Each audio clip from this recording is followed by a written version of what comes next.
गुरु महाराज के चरणों में मेरा कोटि कोटि वंदन अभिनंदन प्यार भरा सादर जय गुरुदेव। सभी सत्संगी भाइयों और बहनों, नौजवान बच्चे, नन्हे मुन्ने साधक, सभी को मेरा प्यार भरा जय गुरुदेव। जय गुरुदेव। जी हाँ जी कौन सा तुम देख सकते? जय गुरुदेव। सत्संग तो महापुरुष करते हैं, कामिल करते हैं सत्संग, गुरु को कहते हैं। जो लोग ऐसा कहते हैं कि मैं सत्संग कर रहा हूँ, वो सत्संग की महिमा को नहीं जानते। सत्संग तो वही कर सकते हैं जो सत्य के रास्ते पे चलता हो। हम लोग तो झूठ छल कपट सब कर रहे हैं, वो कह रहे हैं सत्संग कर रहे हैं। सत्संग तो महापुरुष करते हैं, कामिल से दूर करते हैं। हम तो उनके वचनों को अपने मुखारबिंद से कह देते हैं बस। इसलिए हमसे किसी प्रकार की त्रुटि रह जाए तो हम कोई ज्ञानी वानी आदमी नहीं है, आप जैसी साधारण व्यक्ति है। तो संत महापुरुष कहते हैं कि जो काया हमें मिली है, जो भगवान का स्मरण करने के लिए मिली है। हम लोग काल के देश में, माया के देश में फंस के अपना जीवन पूरा बर्बाद कर लेते हैं। इस पर संत कबीर ने बहुत टीका व्यंज कहा, कामी क्रोधी लालची इनसे भक्ति न होए, भक्ति करे कोई सूरमा जात वर्ण कुल होए। लेकिन होने को हम कुछ भी तैयार नहीं है और पाने वो चाहते हैं कि भगवानियत की दौलत मिल जाए मुझे। क्या चाह मिटी, चिंता मिटी, मनो बेपरवाह, और जिसको कुछ नहीं चाहिए वही से हम ऐसे हो ही नहीं पाते। हमें तो कुछ ना कुछ चाहना लगी है, लेकिन एक चाहना तो बाइज है, वो होनी चाहिए। वो क्या होना चाहिए? अपने सदगुरु के दीदार करने की, उनको पाने की। वो तो जायज अपनी ख्वाहिश है कि वो तो हर प्रेमी के अंदर, हर गुरु के चाहने वाले के अंदर होती है। लेकिन हम उसे छोड़ के वो कहते हैं एक नंबर पे इनको रखना है, तो इनको हमने 2 नंबर पे रख दिया और संसार को 1 नंबर पे रख दिया। संसार हमका जाना देसी है, जो हमारे इतने देसी नहीं है। लेकिन जितना देसी एक सदगुरु होता है एक शिष्य का, उतना देसी कोई नहीं रहता। इसलिए संत महापुरुष जो कहते हैं उनको हमें पूरे शिद्दत के साथ, पूरे लगन के साथ, भक्ति के साथ उसको मान के और उस पथ पर हमें चलना चाहिए। जैसे मैं अभी सुबह भजन सुन रहा था तो मामा कह रहे थे कि दुनिया बहुत धंधा है, सब जग माया में अंधा है। तो मेरे अंदर एक थॉट आया, तो मैंने क्या सोचा कि दुनिया बहुत धंधा है, यहाँ पढ़ा लिखा भी अंधा है। अगर प्रभु आपके सामने से निकल जाए तो आप तो सब अंधे हो, आप पहचान नहीं पाएंगे। हम लोग गुरु महाराज क्या बता रहे हैं, शरीरों से ऊपर उठना सिखा रहे हैं, लेकिन हम शरीरों से छिपके हुए हैं। हमारा जो प्रेम है वो शरीर ही चल रही है, इससे ज्यादा प्रेम को समझते नहीं है। और प्रेम के बारे में कुछ कहता भी है तो हम बस वो स्त्री और पुरुष से मिला के जोड़ लेते हैं, जी प्रेम है, बस संसार में कुछ ही नहीं।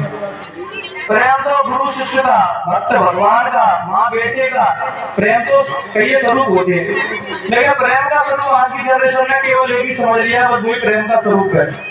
लेकिन बगैर प्रेम के मार्ग से उस मालिक के यहाँ पर नहीं पहुंचाएंगे। बिना वेदना से कुछ आदत होता है तब वो वहां तक पहुंच पाता है। गुरु महाराज कहते थे कि मैं सब कुछ देख सकता हूँ लेकिन किसी का रोना नहीं देख सकता। लेकिन हम सबसे ज्यादा बुद्धि की कसरत कर रहे हैं कि बुद्धि से हम उसको पाएंगे। क्या मैं रामायण पढ़ लूंगा, या मैं वेद पुराण पढ़ लूंगा, या गीता पढ़ लूंगा, फिर मैं उसको पा जाऊंगा। बताओ, इनसे हम नकली को असली समझ रहे हैं तो असली से कैसे मिल पाएंगे? जो महापुरुषों के लिखे हुए अक्षर है, ये ज्ञान नहीं है, ये उनका अनुभव जो उन्हें शेयर किया आपने सर। लेकिन हम लोगों को देखो सोच रही है मेरा अनुभव कब बनेगा जी। तो गोकुल जो आपके संत हुए थे जापान में, वो कहते थे कि मैं अपने गुरु के अनुभव को अपना अनुभव बनाना चाहता हूँ। मैं अपने कामिल मुर्शिद के जो अनुभव उनको हुए थे उस अनुभव को मैं करना चाहता हूँ। क्या हम लोग उनके संग रहे, ये सोचा था कि जो गुरु महाराज बातें कर रहे हैं मैं भी जानूं? नहीं। क्योंकि महाराज ने कहती बहुत है ये क्या होता है कि हमारा मन कह रहा है यार सुन लेंगे होता बस कोई करना नहीं चाहते, बूढ़े हो गए मरने को आ गए क्यों कह रहे गुरु महाराज सतलोक में लेके बहुत से लोग तो यही सोचते रहते हैं कि मर जाएंगे तो बताओ अभी तुम तो साधना करने के लिए पानी मत सत्संग में पानी मत बांटो, लेकिन हम अभी नहीं करेंगे, पानी बंद करो। ये हम लोग कब तक वेट कर रहे हैं कि मर जाएंगे तो भगवान को याद करेंगे, गुरु महाराज हम कब लेने आएंगे। अरे वो अच्छी बात है आप तो लेने आएंगे, जो मैं भी कह रहा हूँ गुरु महाराज जी आप तो लेने आएंगे, लेकिन आप अभी करो ना जब तक शरीर में है पहले ही मारो ना उसको, तो अंदर डाउट ही नहीं रहेगा मिलेगा कि नहीं मिलेगा। तो तभी तो कहा जब कामिल मुझसे मिलते हैं तो बात खुदा से होती है, तुम डायरेक्ट उससे बात नहीं कर सकते, उसके विधान ऐसे हैं वो खुलेंगे ही नहीं किसी के लिए। जब वो कामिल मुर्शिद मिल जाता है वो कहते नहीं कोई प्रेमी मिल जाता है और चाहने वाला मिल जाता है, तभी कामिल मुर्शिद अपने हृदय के गेट खोलते हैं और उसका दीदार कराते हैं।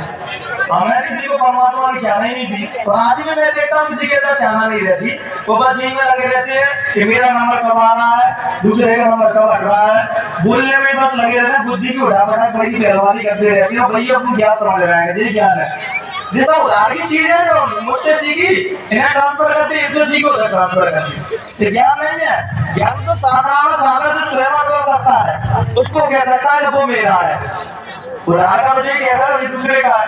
और भाई साहब से बच्चे को ये उधार अगर मैं दूर नहीं तो भाई साहब कहने वाले 5 रुपये है वो तो दे दे। तो जिस महापुरुष की जो बात बोलते हैं किसी से को सुनते हैं तो उसका नाम भी लेना हमें जरूरी है, अपनी बात को बता के प्रचार नहीं करना है। वो मैं किया था ऐसे। तो एक बार क्या हुआ था, एक गांव में 3 संत रहते थे, तो वो प्रार्थना करते थे कि तुम 3 और हम 3 हमका कृपा करो, जैसे ब्रह्मा विष्णु महादेव और जैसे वो 3 संत, और बहुत सरल स्वभाव थे, उनके अंदर कोई धर्मपति का शुरू था, बस ये प्रार्थना थी उनकी तुम 3 और हम 3 हमका कृपा करो। तो अब उनका क्या हुआ तो उनकी प्रसिद्धि बढ़ने लगी, लोग दूर दूर से उनके दर्शन करने के लिए आने लगे, अरे लाखों लोगों की भीड़ उनके दर्शन करने के लिए आने लगी। तो मैं क्या है पादरी को पता चल गया क्या यहाँ 3 संत रहते हैं उनकी प्रसिद्धि बहुत बढ़ रही है, बहुत जनता उनके पीछे लग रही है। तो पादरी ने सोचा अरे ऐसे कौन महात्मा है कि चर्च में लोग नहीं आ रहे उनके दर्शन करने के लिए जा रहे हैं। तो पादरी सोचने लगा चलो मैं भी उनको कुछ सिखा के आता हूँ, ज्ञान क्यों है कि जैसी जनता बात हो रही है कि नहीं, जैसे को किताबी ज्ञानी वाला व्यक्ति हो बड़े संत स्वभाव के सरल स्वभाव के संत बैठे हों तो वो भी सुनेगा कुछ नहीं, उन्हें भी ज्ञान देगा। अरे भाई साहब आपने वेद पढ़ी है? नहीं। कुरान पढ़ी है? हमने रखना पड़ा, लेकिन ये पता नहीं जिसको पढ़ के तुम प्राप्त करना चाह रहे हो वो तो इनके हृदय में बैठा। क्या हो रहा है, लाइट क्या हो रहा है यार?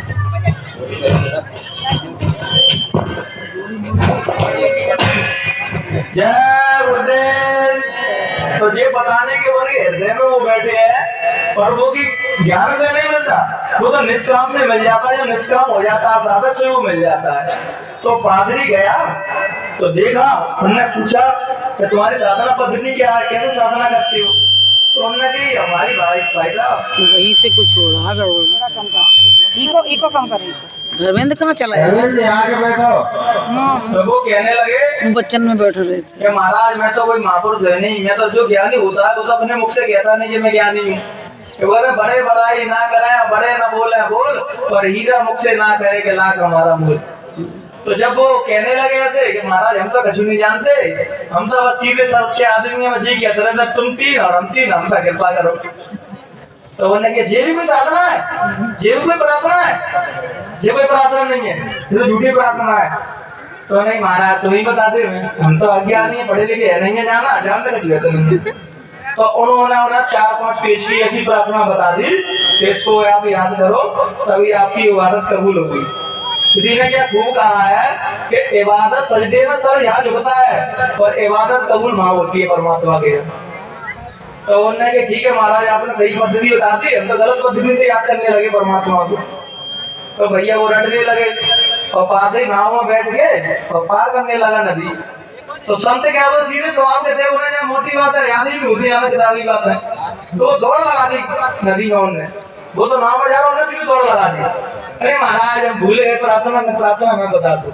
जो ना देख गए तो पानी में चल के दौड़ते हुए आ रहे हैं, तो पानी में गिर गए, क्योंकि जिस चमत्कार को जीसस क्राइस्ट ने कर पाया था बस कि पानी पे चल पा रहे हैं वो। तो वो रो के कहने लगे पादरी कि जो मैं कर रहा हूँ वो मेरी प्रार्थना कबूल नहीं हुई, तेरी कबूल हो गई माँ। तो जे मैं जितने भी विधि विधान हम लोगों के लिए बनाए हैं तो साधना के लिए बनाए हैं, लेकिन अंतःकरण शुद्ध हो गया पर वो जो करेगा वो साधने में गिना जाएगा कि जो जो मन निर्मल होगा जैसे गंगा नीर और पीछे पीछे हरी कहत कबीर कबीर। मन निर्मल हो गया ना, आप जो भी काम करोगे वो परमात्मा की ओर ही जाएगा, क्योंकि हमने संसार से मुख मोड़ लिया है, हमारा पूरा ध्यान के अंदर परमात्मा की ओर है। संसार के लिए प्रेम करेंगे वो प्रेम झूठा है, मर जाएंगे तो अपने लोग जलाने के लिए निकल पड़ते हैं, चलो मर गए जला रहे। भाई साहब 4 घंटे भी आदमी नहीं रुकता, मर गई आदमी मर जाए और वैसा तो छाती मारेंगे, अरे हमारा है हम तुमसे बहुत प्रेम करते हैं, तो मरने के बाद भी तो निभाओ प्रेम को, संगे चलो तो ले कोई चलता है लगे कोई नहीं चलता, मारेंगे 2-4 दिन बाद सब हंसी खेल करेंगे, सब अपने अपने काम में लग जाए। ये माया का जाल है जिससे हम सभी लोग बंधे हुए हैं।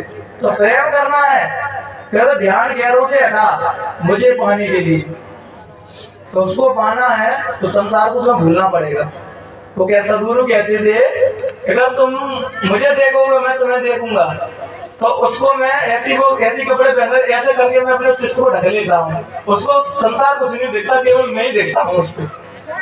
वो कब होता है जब अध्यात्म सूफी संत कहते हैं अथा इश्क होता है मुझसे से, और इस को तोल लो एक पलाले में और एक तोले में साधना तोल लो तो इसके भारी पड़ेगा साधना पे, तो वो निष्काम होता है, प्रेम जहाँ होता है वो निष्काम होता है। गुरु महाराज साधक से पूछ रहे तुम्हें क्या चाहिए, वो कह रहे हमें कुछ नहीं चाहिए, कृपा चाहिए तुम्हारी, तो मैंने कृपा तो तुम पहले ही है। जो व्यक्ति अपने जीवन में कुछ नहीं चाहता केवल मालिक को चाहता है उसको सब कुछ मिल जाता है। अपन मांगेंगे क्या, नौकरी दे दो, बाल बच्चे दे दो, मकान दे दो, एक कार दे दो, बस हो गया काम। लेकिन अगर तुम उसका वेट करोगे कि वो मुझे देगा तो तुम इतना देगा कि मोला यार धरती लोग भी कम पड़ जाएगा। जब तुम उसका वेट करोगे उसके देने का तो वो देगा उसमें घुस रहूंगा, तो फिर वो तुम्हें इतना देगा कि तुम तुम्हारी झोलियों को समाएगा नहीं को।